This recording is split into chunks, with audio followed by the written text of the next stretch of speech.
शिमला में अरुण नाम का एक आलसी कामचोर लड़का रहता था।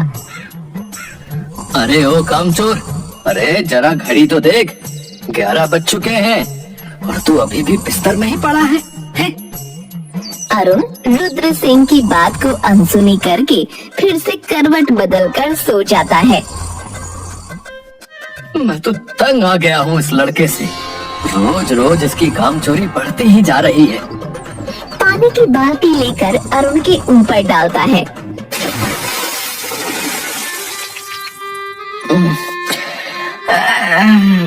क्या बापू सोने भी नहीं देते?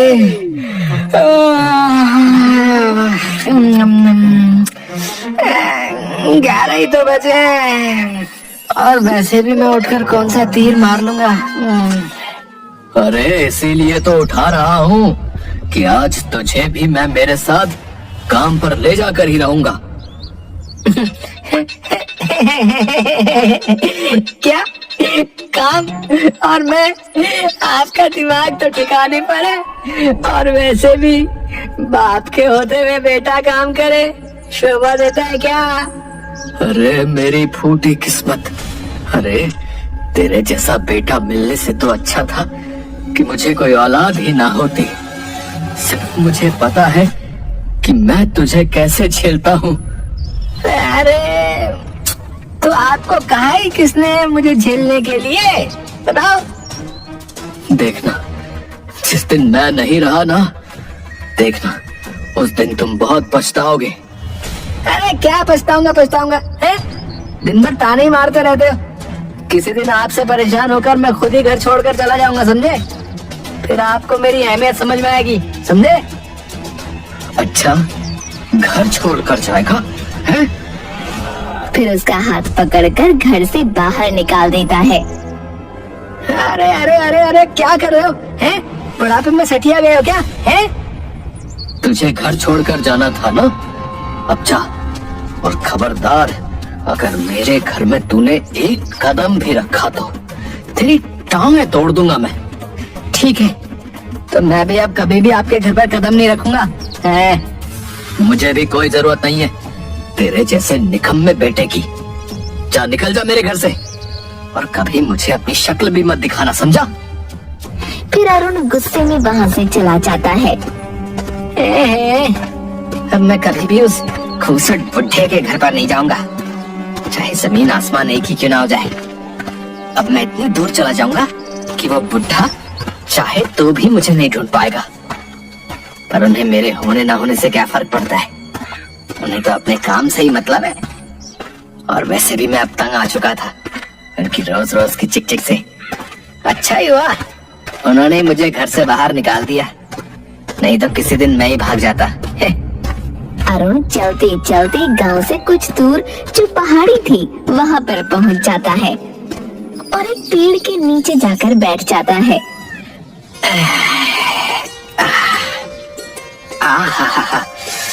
क्या नजारा है! अब मैं बस यहाँ आराम से आराम कर सकता हूँ और मुझे कोई भी परेशान नहीं कर सकता। फिर अरुण उस पेड़ के नीचे सो जाता है।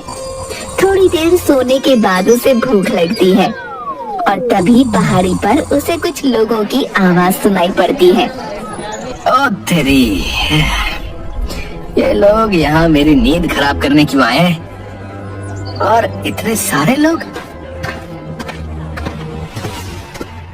अरे भाई, अरे ओ भाई, तुम यहाँ क्या कर रहे हो? अरे भाई, मैंने इस जगह का बड़ा नाम सुन रखा था। यहाँ पर हर रोज बहुत से लोग आते हैं, तो मैंने सोचा कि क्यों ना आज हम भी घूमने चले। क्या यहाँ पर इतने सारे लोग हर रोज आते हैं और मुझे कानो कान खबर नहीं? खैर मुझे क्या, अभी तो मुझे बहुत तेज भूख लग रही है। फिर वो इधर उधर खाने की तलाश में जाता है। अरे भैया, एक गर्मा गर्म समोसा और आधा किलो जलेबी बांध दो। हाँ, ये लो भैया, आपके 100 रुपए हुए। अरे पर पैसे तो मेरे पास नहीं है। अच्छा, पैसा नहीं है? ये दुकान क्या तेरे अब्बा की है? जो तू मुफ्त में खाने आ गया बे? अरे भैया, मेरे तो अब्बा भी मुझे मुफ्त में खाना नहीं देते। अरुण वहाँ से चला जाता है।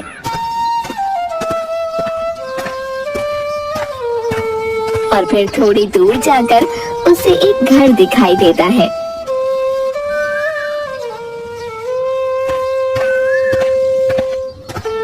अरे भाई, कुछ खाने को मिलेगा क्या?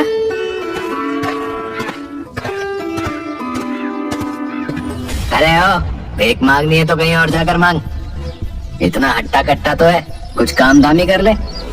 आ जाते हैं सुबह सुबह मुंह उठाकर। अच्छा ठीक है भाई, खाना नहीं तो कम से कम थोड़ा पानी पिला दो। ठीक है। फिर वो आदमी अरुण के लिए पानी लेकर आता है।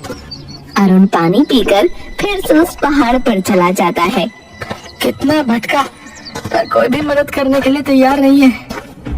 बापू सच्ची कहते थे कि ये दुनिया ऐसी नहीं है जैसी हम सोचते हैं। यहाँ जब तक किसी को काम नहीं पड़ता तब तक कोई किसी की मदद नहीं करता। एक दो दिन वो ऐसे ही बिना खाए पिए रहता है। आज तो 2 दिन हो गए, पेट में कुछ भी नहीं गया। अगर आज और मैंने कुछ नहीं खाया तो मैं तो बिना मौत से ही मर जाऊंगा। एक काम करता हूँ, आज मैं किसी की थोड़ी बहुत मदद कर दूंगा तो वो कम से कम मुझे एक वक्त का खाना तो दे देगा। हाँ हाँ, यही सही है। फिर वो खाने की तलाश में फिर से पहाड़ी के नीचे गांव में जाता है। थोड़ी दूर चलकर अरुण को एक बूढ़ी औरत दिखाई देती है जो कि चलते चलते अचानक ही गिर पड़ी। अरे अम्मा, क्या हुआ? मैं तुम्हारी मदद किए देता हूँ। फिर अरुण उस बूढ़ी औरत को उसके घर तक छोड़ देता है और उसकी खाट के पास बैठ जाता है। अम्मा, क्या हुआ? अचानक तुम गिर कैसे गई? अरे बेटा, कुछ नहीं, वो बस थोड़ा चक्कर आ गया था। आपके बेटे और बहू दिखाई नहीं दे रहे? वो कहीं काम से गए हैं। अच्छा, उनके आने तक मैं यहीं रुक जाता हूँ। अरुण को भूख के आगे कुछ नहीं दिखाई दे रहा था। अच्छा अम्मा, कुछ खाने को मिलेगा? बूढ़ी औरत अपने पल्लू में से थोड़े से रुपए निकालती है और अरुण को देते हुए, बेटा मेरे पास तो बस इतने ही पैसे हैं, इसमें जो भी मिले वो ले आना। सिर्फ 20 रुपए? इसमें क्या आएगा? हाँ, एक काम करता हूँ, मैं मैगी लेकर आ जाता हूँ। वैसे भी जोरों की भूख लग रही है तो जल्दी भी बन जाएगी और पेट भी भर जाएगा। हाँ। अरुण मैगी ले आता है तो देखता है कि अम्मा चाय बना रही थी। अरे अम्मा, तुम्हारी तबीयत? बेटा मुझे तो आदत है। ला, क्या लेकर आया है? अम्मा, मैगी। ला, मैं फटाफट मैगी बना देती हूँ। हाँ अम्मा, बहुत जोरों से भूख लग रही है, हम दोनों मजे से खाएंगे। मैगी बनाने में अरुण उस बूढ़ी औरत की मदद करता है और बूढ़ी औरत भी उसे बातों बातों में मैगी बनाना सिखा देती है। बूढ़ी औरत मैगी बना देती है और दोनों मैगी के साथ साथ चाय का भी आनंद लेते हैं।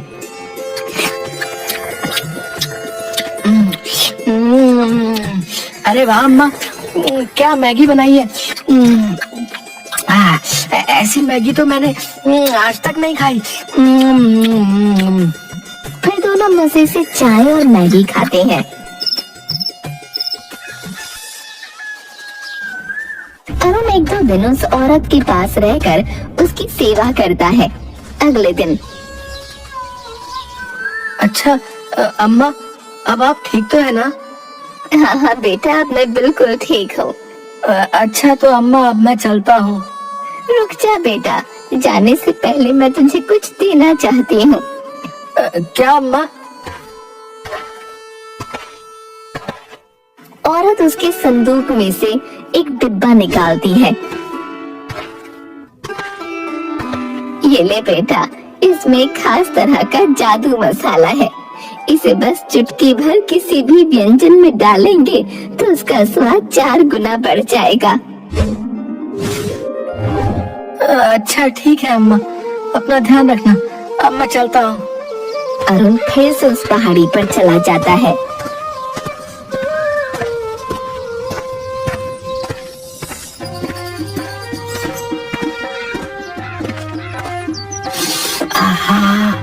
इसमें से तो बहुत ही अच्छी खुशबू आ रही है, पर इतने मसाले को लेकर क्या मैं ढाबा खोलूंगा? हाँ, ये तो बहुत ही अच्छा आइडिया है। पर ढाबा किस चीज का खोलूं? वैसे भी मुझे तो कुछ बनाना ही नहीं आता।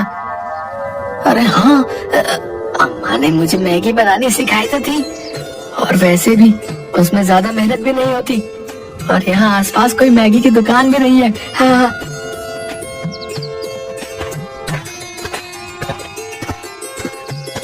फिर अरुण अपने हाथों की चांदी की अंगूठी बेच देता है।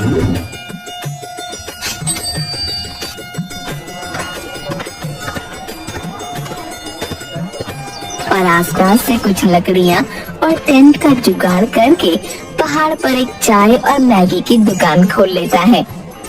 अरुण की दुकान पर एक आदमी आता है। अरे भाई, एक प्लेट चाय मैगी लगा ना? अरे हाँ हाँ, अभी लगाता हूँ।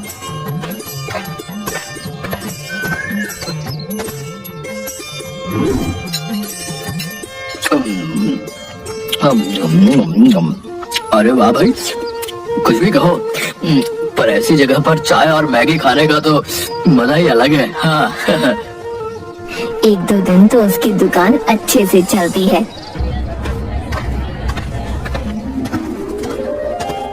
पर तीसरे दिन अचानक बहुत तेज हवा चलने लगती है और उसका टेंट उड़ जाता है। अरे अरे अरे, मेरा टेंट। फिर अगले दिन वैसे ही खुले आसमान में अपनी दुकान डाल लेता है। अब हवा आए तो आने दो, मुझे कोई फिक्र नहीं, ना टेंट उखड़ने की समस्या और ना ही कुछ।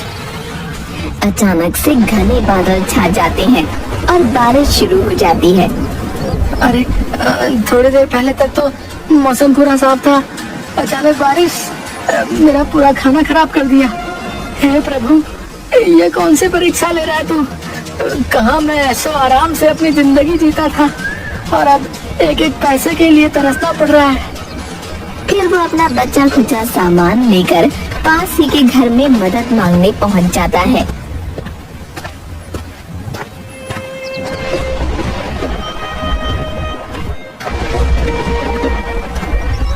अरे भाई साहब, मुझे बारिश बंद होने तक क्या आप अपने घर में जगह दे सकते हैं? अरे हाँ भाई, क्यों नहीं। अरुण उस आदमी के घर में आ जाता है। अरे भाई, यहाँ एक अम्मा रहती थी, नजर नहीं आ रही, तुम उनके बेटे हो ना? हाँ हाँ भाई, पर तुम उन्हें कैसे पहचानते हो? कुछ दिन पहले उनकी तबीयत खराब हो गई थी, तो मैं एक दो दिन उन्हीं के पास रहा था। अच्छा, तो वो तुम ही थे जिसने मेरी माँ का इतना ध्यान रखा था। गाँव वालों ने मुझे बताया तो था। हाँ, कहाँ है अम्मा? मुझे उन्हें कुछ बताना है, और उनकी तबीयत तो ठीक है ना? अम्मा, ओ अम्मा। अब तुम चाहकर भी उन्हें कुछ नहीं बता सकते। कुछ दिन पहले ही उनका देहांत हो गया। क्या? देहांत हो गया?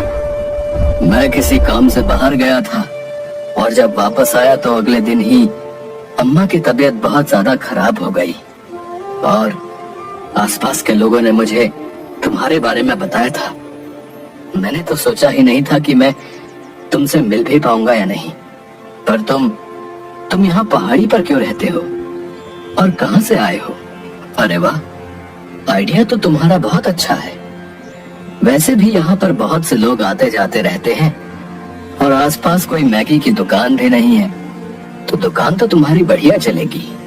तभी उस आदमी की छोटी सी बेटी वहाँ आ जाती है। पापा पापा, मुझे भी मैगी खानी है। अरे बेटा, अब इतनी बारिश में मैं तुम्हारे लिए मैगी कहाँ से लेकर आऊँ? अरे भाई साहब, मेरे पास जो है थोड़ी सी मैगी बची है, आप इस बच्चे को वो खिला दीजिए।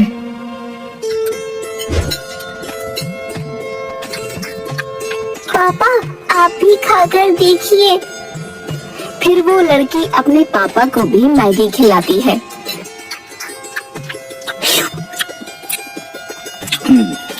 अरे वाह, ऐसी मैगी तो मैंने आज तक कभी नहीं खाई। अरे भाई, अब तो तुम्हारे यहाँ मेरे रोज ही आना जाना होगा। नहीं नहीं भाई, अब मैं कुछ नहीं करने वाला, बस बहुत हुआ। मैं कितनी भी कोशिश करता हूँ, पर इस पहाड़ पर दुकान टिकती ही नहीं। अरे नहीं भाई, मैं सच कहता हूँ, ऐसी मैगी तो पूरे शहर भर में नहीं मिलेगी। तुम कहो तो मैं तुम्हारी कुछ मदद कर देता हूँ। वैसे भी तुमने मेरी माँ की बहुत सेवा की थी। वैसे बात तो सही है, अगर मैं मैगी की दुकान नहीं खोलूंगा तब भी मुझे कोई ना कोई काम तो अपने लिए ढूंढना ही पड़ेगा, और इतनी ज्यादा मेहनत ना बाबा ना। एक काम करता हूँ, इसकी बात मानकर पैसे ले लेता हूँ और एक छोटी सी दुकान खोलकर अपना काम आगे बढ़ाता हूँ। ठीक है भाई, पर तुम्हें मेरी दुकान पर अपनी बेटी को लेकर हर रोज आना पड़ेगा। अरे नहीं भाई, अगर रोज रोज इसे लेकर आया तो इसकी आदत खराब हो जाएगी। और दोनों हंसने लगते हैं। फिर अरुण उसकी मदद ले लेता है और कुछ ही दिनों में एक छोटी सी दुकान तैयार कर लेता है। धीरे धीरे उसकी दुकान अच्छी खासी चलने लगती है। पहाड़ी पर आने वाले लोग उसके हाथों की चाय और मैगी खाए बिना नहीं जाते। एक दिन अरुण की दुकान पर कुछ आदमी आते हैं।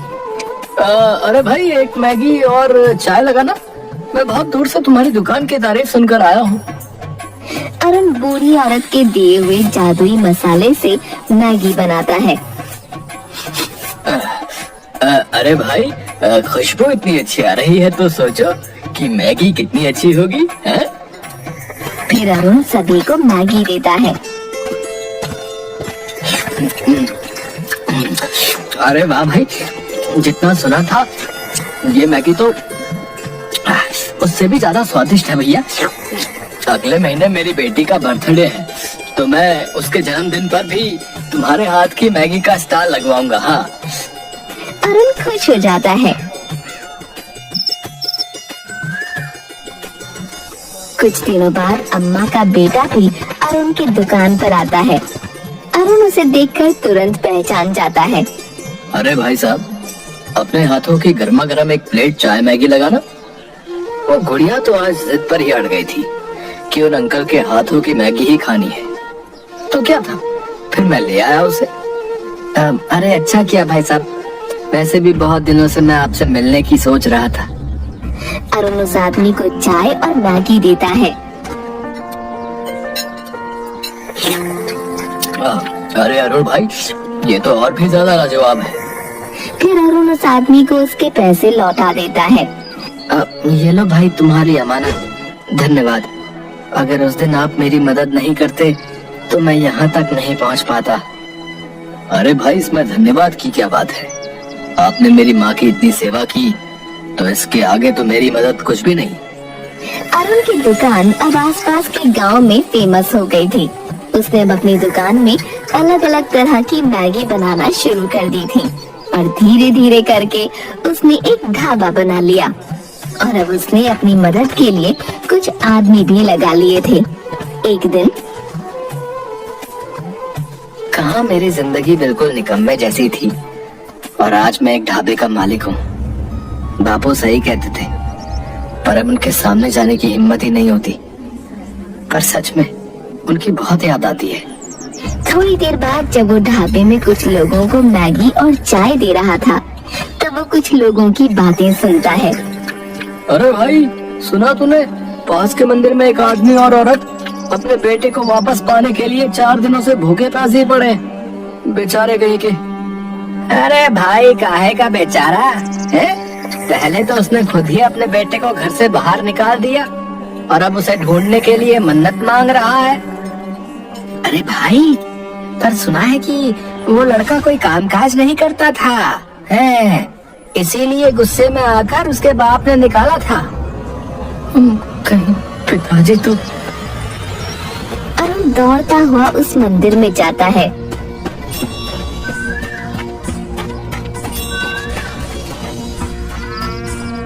मंदिर में पहुंचकर एक आदमी औरत को देखता है जो कि भूखे प्यासे मंदिर में बैठे थे। अरुण अपने पिता के पास जाकर उन्हें गले से लगा लेता है। रुद्र सिंह और अरुण दोनों की आंखों में आंसू होते हैं। रुद्र सिंह खड़ा होकर अरुण को गले से लगा लेता है। मुझे माफ कर दे मेरे बच्चे, मैंने तुझे दर बदर की ठोकर खाने के लिए घर से बाहर निकाल दिया। नहीं बापू, अगर उस दिन आप मुझे नहीं निकालते तो मैं इतने बड़े ढाबे का मालिक ना होता। मुझे माफ कर दो बापू, मैंने आपकी बात नहीं मानी। क्या ढाबे का मालिक? हाँ बापू, मैंने पहाड़ पर एक मैगी का ढाबा खोला है और फिर रुद्र सिंह को सारी बातें बताता है। मैंने तुझे कहाँ कहाँ नहीं ढूंढा। चल अब घर चल। अरे बापू, पर आप पहले मेरे ढाबे पर तो चलिए। फिर अरुण अपनी माँ और बाबा को ढाबे पर लेकर जाता है।